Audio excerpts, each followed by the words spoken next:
Hi friends, నేను మీ నాంచి. ఈరోజు మనం కాజు టమాటా కర్రీ ఎలా చేయాలో తెలుసుకుందామా. ముందుగా దీనికి కావాల్సిన పదార్థాలు ఏంటో చూద్దాం. 1/2 కేజీ టమాటాలు, 100 గ్రాములు జీడిపప్పు. ఇందులో మనం 25 గ్రాముల జీడిపప్పుని ఒక అరగంట ముందుగా నీళ్ళలో నానబెట్టుకోవాలి. మిగిలిన 75 గ్రాములు ఒక పక్కన పెట్టుకుందాం. ఒక పెద్ద ఉల్లిపాయ తీసుకుందాం. ఒక 2 స్పూన్లు butter, 1 spoon fresh cream, kasuri methi 1 spoon, 1 spoon jeera powder, 1 spoon dhaniya powder, 1 spoon అల్లం వెల్లుల్లి పేస్ట్, 2 దాల్చిన చెక్క ముక్కలు, 4 లవంగాలు, 2 యాలుక్కాయలు, 1 స్పూన్ కారం, 1 స్పూన్ పంచదార, రుచికి సరిపడా సాల్ట్, అట్లాగే ఆయిల్ కూడా తీసుకుందాం.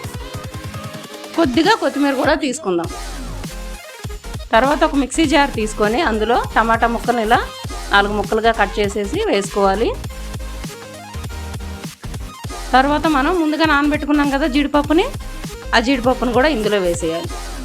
తర్వాత దాల్చిన చెక్కని, యాలుక్కాయల్ని, 2 లవంగాలు ఇంట్లో వేసుకొని కొద్దిగా వాటర్ పోసుకొని మిక్సీలో మెత్తగా పేస్ట్ లాగా వేసుకోవాలి. చాలా మెత్తగా వేసుకోవాలి పేస్ట్, అప్పుడే కూర టేస్ట్గా ఉంటుంది.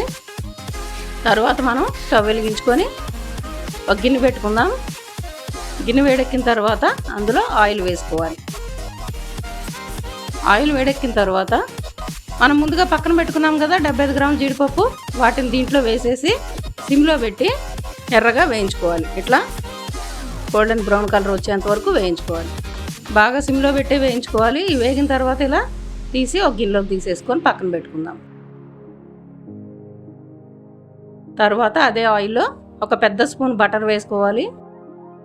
ఈ బటర్ కూడా దీంట్లో కరిగిపోవాలి.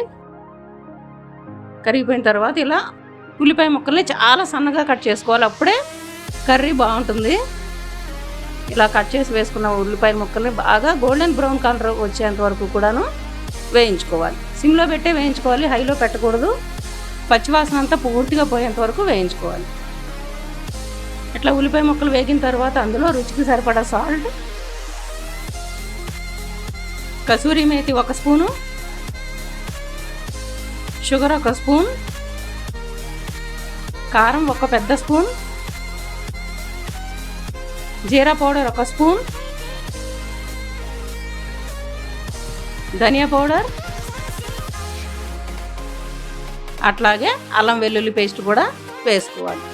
ఇవన్నీ బాగా కలిసేలాగా కలుపుకొని దీన్ని మనం బాగా సిమ్లో పెట్టుకొని వేయించుకోవాలి. అస్సలు హైలో పెట్టుకోకూడదు, సిమ్లో పెట్టి మనం బాగా ఫ్రై చేసుకోవాలి. ఇట్లా ఫ్రై అయిన తర్వాత అందులో మనం గరం మసాలా కూడా వేసుకోవాలి. వీటిని మనం సిమ్లో పెట్టి చక్కగా వేయించుకోవాలి. ఇట్లా ఆయిల్ అంతా పైకి రావాలి.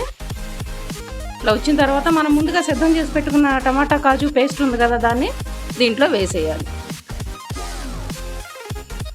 వేసేసి కొంచెం మీడియం ఫ్లేమ్లో పెట్టి బాగా ఉడకనివ్వాలి. ఒక పావు గంట అన్నా ఉడకనివ్వాలి కనీసం. ఇదిగోండి, ఉడికిన తర్వాత ఇట్లా ఆయిల్ కొంచెం పైకి వస్తుంది కదా, అప్పటి వరకు ఉడకనివ్వాలి. తర్వాత మనం ఒక 1/2 గ్లాస్ వాటర్ పోసుకోవాలి. పోసుకొని ఒకసారి మొత్తం కలుపుకుందాం. ఇదిగోండి, ఇలా బాగా కలుపుకోవాలి. ఇప్పుడు మనం కొంచెం మీడియం ఫ్లేమ్లో పెట్టుకోవచ్చు స్టవ్, ఎందుకంటే ఇదంతా బాగా మరిగిపోవాలి కదా, కుక్ అవ్వాలి కదా. ఇదిగోండి, ఇలా బాగా ఉడకనివ్వాలి. మీడియం ఫ్లేమ్లోనే పెట్టుకోవాలి. బాగా చిక్కగా అవ్వాలి. ఇదిగోండి, ఇట్లా కొంచెం చిక్కగా అయిన తర్వాత దాంట్లో మనం ముందుగా ఫ్రై చేసి పెట్టుకుని జీడిపప్పు ఉన్నాయి కదా, అవి వేసేసుకోవాలి. తర్వాత క్రీమ్ కూడా వేసుకోవాలి. వేసుకొని మొత్తం ఒకసారి కలుపుకోవాలి. ఇలా కలిపిన తర్వాత దీంట్లో మనం ఒక పెద్ద స్పూన్ బటర్ కూడా వేసుకుందాం. వేసి ఇంకొకసారి కలుపుకుందాం. కొంచెం కొత్తిమీర కూడా వేసుకోవాలి, ఎక్కువ వేయొద్దు కొత్తిమీర, అసలు మీరు కొంచెమే వేసుకోండి.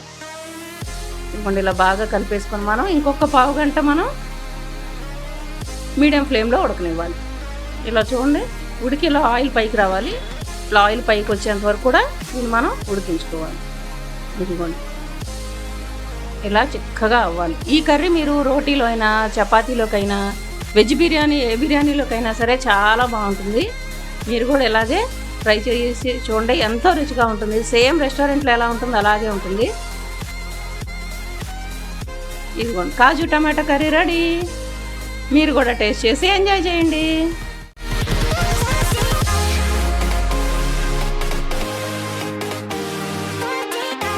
మన ఛానల్ కనుక మీకు నచ్చినట్టయితే లైక్ చేయండి, షేర్ చేయండి, సబ్స్క్రైబ్ చేయండి, అలాగే బెల్ ఐకాన్ని క్లిక్ చేయండి.